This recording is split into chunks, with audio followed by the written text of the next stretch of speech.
नमस्कार मेरे प्यारे विद्यार्थियों, आज हम लोग पढ़ेंगे हिंदी सुलभ भारती कक्षा 7वीं से भाग दूसरा का कविता नंबर 2 बेटी युग। आनंद विश्वास इसके कवि हैं। तो कविता शुरू करने से पहले हम हमेशा की तरह कवि परिचय पर ध्यान देंगे, कविता के कठिन शब्दों पर ध्यान देंगे और उसके बाद हम बहुत अच्छे से कविता शुरू करेंगे। आनंद विश्वास जी का जन्म जुलाई 1949 श्रीकोहाबाद जो कि उत्तर प्रदेश में है वहाँ पर हुआ था और इनकी प्रमुख रचनाएं हैं मिटने वाली रात नहीं, पर कटी पाखी, देवम, गर्मागर्म थपेड़े लू के, चिड़िया फुर। यह इनकी रचनाएं हैं। आनंद विश्वास जी अंधविश्वास और मुश्किलों के ताप से पिघलते जीवन के प्रति विद्रोही स्वर रखने वाले कवि हैं। प्रस्तुत कविता के माध्यम से कवि ने बेटियों की शिक्षा महत्व के साथ साथ उनकी आत्मनिर्भरता प्रगति का प्रतिपादित किया है।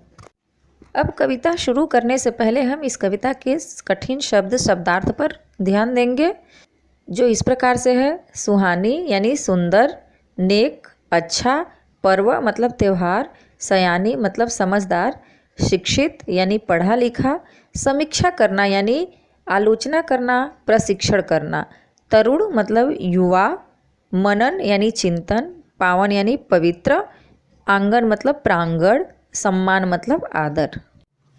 कविता बहुत ही सुंदर है जो कि बेटियों के बारे में कहा गया है। तो चलिए हम कविता शुरू करते हैं। कविता इस प्रकार से है। नानी वाली कथा कहानी अब भी जग में लगे सुहानी, बेटी युग के नए दौर की आओ लिख ले नई कहानी। प्रस्तुत पंक्ति में कवि यह बताने का प्रयास कर रहे हैं कि हमारा देश विकास कर रहा है, लेकिन हमें आज भी नानी द्वारा सुनाई गई कहानियाँ बहुत प्यारी लगती है। आओ हम अब नई कहानियाँ लिखें जो बेटियों के नए युग से संबंधित हो।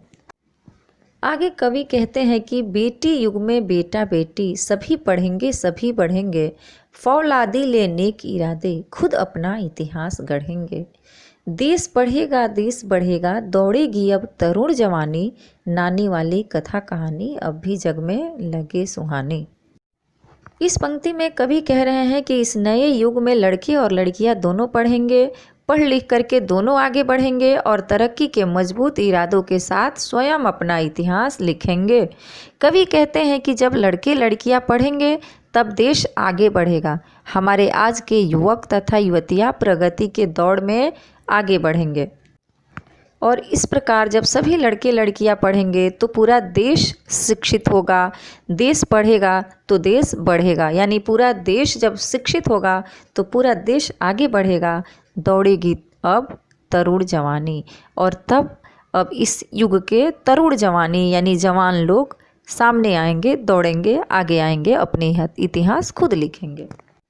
आगे कवि कहते हैं कि बेटा शिक्षित आधी शिक्षा, दोनों शिक्षित पूरी शिक्षा। हमने सोचा मनन करो तुम, सोचो समझो करो समीक्षा। सारा जग शिक्षामय करना हमने सोचा मन में ठानी, नानी वाली कथा कहानी अब भी जग में लगे सुहानी।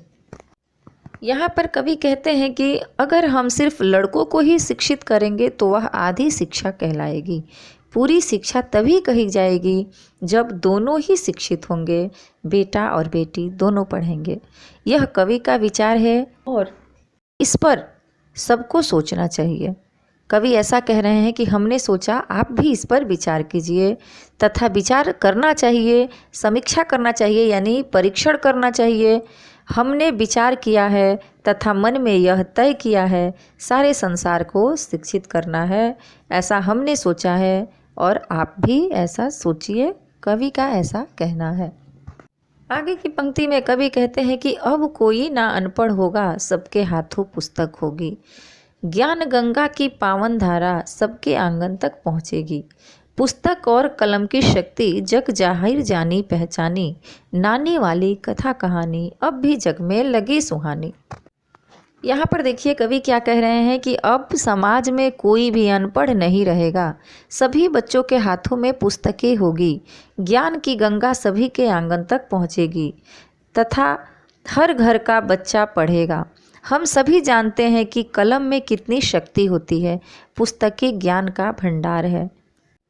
अंतिम पंक्ति में कवि कह रहे हैं कि बेटी युग सम्मान पर्व है, पुण्य पर्व है, ज्ञान पर्व है। सब सबका सम्मान करे तो जन जन का उत्थान पर्व है। सोने की चिड़िया तब बोले, बेटी युग की हवा सयानी, नानी वाली कथा कहानी अब भी जग में लगे सुहानी। ध्यान दीजिए, यहाँ पर कवि कहते हैं कि यह जो बेटी युग है यह सम्मान का त्यौहार है, यानी इज्जत देने का पर्व के जैसा यह युग है। यह पुण्य त्यौहार है, यानी यह जो त्यौहार है यानी जो युग है वह पुण्य का युग है, पुण्य यानी धर्म का युग है। यह ज्ञान की प्रतिष्ठा का त्यौहार है। तथा कवि कहते हैं कि जब हम सब पढ़ लिख जाएंगे तो सबका सब सम्मान करेंगे, यानी सबको हर किसी को हर किसी का कीमत मालूम होगा और सब सबका सम्मान करेंगे तथा तभी जग का उद्धार होगा। तो बच्चों, इस प्रकार से बहुत ही सुंदर ढंग से हमारा यह कविता भी समाप्त होता है। आपको सब कुछ बहुत अच्छे से समझ में आ गया होगा। अब हमने क्या समझा है इस कविता से, छोटे शब्दों में मैं आपको ये भी बता रही हूँ। तो हमने इस कविता से समझा है इस कविता का मुख्य उद्देश्य क्या है और हमें क्या समझ में आया है, इससे क्या सीख मिली है हमें, उस पर मैं प्रकाश डाल रही हूँ। तो देखिए, बेटी युग कविता में बेटा बेटी दोनों की शिक्षा को संपूर्ण साक्षरता माना गया है। केवल बेटा शिक्षित होगा तो शिक्षा अधूरी होगी और दोनों के शिक्षित होने पर ही देश आगे बढ़ेगा। पुस्तक और कलम की शक्ति जो है वह दुनिया ने जाना है, पहचाना है, दुनिया के सामने जग जाहिर है। बेटी युग में सभी को बेटी का सम्मान करना चाहिए और सभी को मिलकर प्रगति करने से देश की प्रगति संभव होगी, ऐसा धारणा मन में बनाकर रखनी चाहिए। बेटा बेटी का बराबर अधिकार है, बेटियों को सम्मान देना चाहिए, यही इस कविता का मुख्य आशय है। अच्छी तरह से इस कविता का पुनः प्रयास कीजिए, पुनः रिवीजन कीजिए, फिर से पढ़िए और कहीं कुछ आपको दिक्कत लगे, परेशानी लगे तो मुझसे पूछिए, कमेंट्स द्वारा पूछिए, मैं आपको बताऊंगी। मुझसे जुड़े रहिए और इस तरह से आप मेरे हर पाठ को, हर कविता को ध्यान से पढ़ते रहिए। धन्यवाद।